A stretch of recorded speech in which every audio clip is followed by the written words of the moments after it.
So let's take a look at planting simplified through a little bit different lens.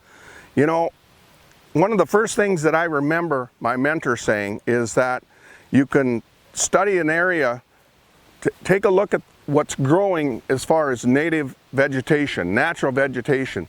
Take note to what's growing around there, and that's your first indicator about what you can raise out there. And you know, today there's lots of charts. You tip a bag of seed over and there's charts on the back side of it and whatever for different growing zones. Nope, it won't work for this one, but it'll work here. And that's all well and good. That's part of the traditional gardening practices. Quite frankly, I haven't paid a lot of attention to them because I've developed a skill of studying what's growing in the area. You know, whenever I drive today, whenever I go somewhere, I'm always looking around what's growing, you know.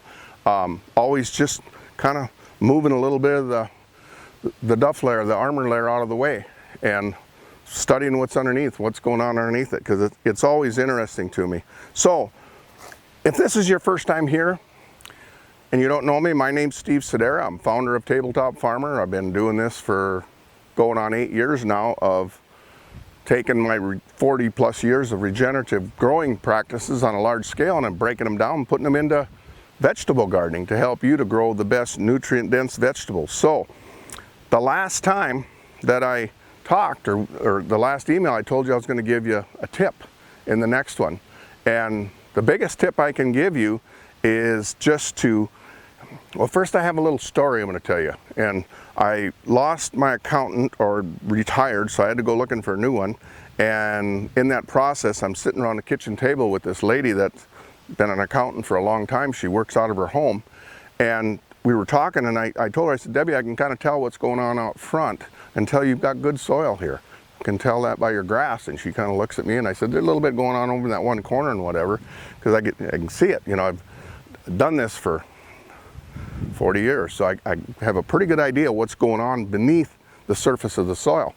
And she said, you know, she said, when I moved here, like 4 years ago, she said, and I was in the back working in my soil, I could tell that it was very good soil. Oh, whoa, wait a minute here. She said, working in the soil. You know, that's the number one tip to planting simplified. The number one tip is no more working in the soil, no more backbreaking, no more having to compost in bins, although, you know, you can do it, but you don't have to. We can compost right within the garden. You know, there's watering things, and there's a whole host of things that we can do, but most of all, set things up so that planting is simplified going into the next year.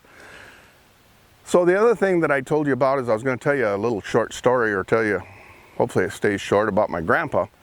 And it's a real interesting story. My mom used to tell it every once in a while, and she told about how he slid a plank underneath a rail car in Wisconsin and rode out to western North Dakota from Wisconsin. Why did he leave Wisconsin? Well, you know, they'd wore out the soil. They couldn't grow over there anymore, and there was abundant lands going west. Everybody heard about it, how fertile the soil was. So, you know, they went.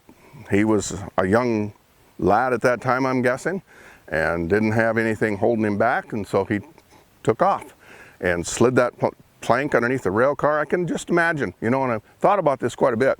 Laying underneath that rail car, what prompted him to get off where he got off? Because he got off, you know, around us is rocky and hills and everything. Did he know that? There weren't any maps or anything at that time. My idea is that he was studying the landscape, laying underneath that rail car. And when he saw the landscape he saw, boom, he got off. He went to the land office, and at that time they were given 160 acres to settle there.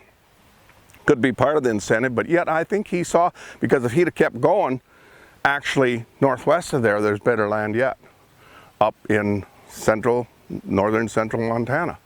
It's the Lewistown Valley. It used to be pretty good. They've worked it to death now.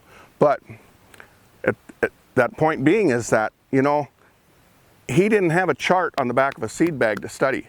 He did it with what he knew, with the knowledge he had. He studied, he knew how to study the growing cycle of vegetation and look across and tell what was going on in the soil.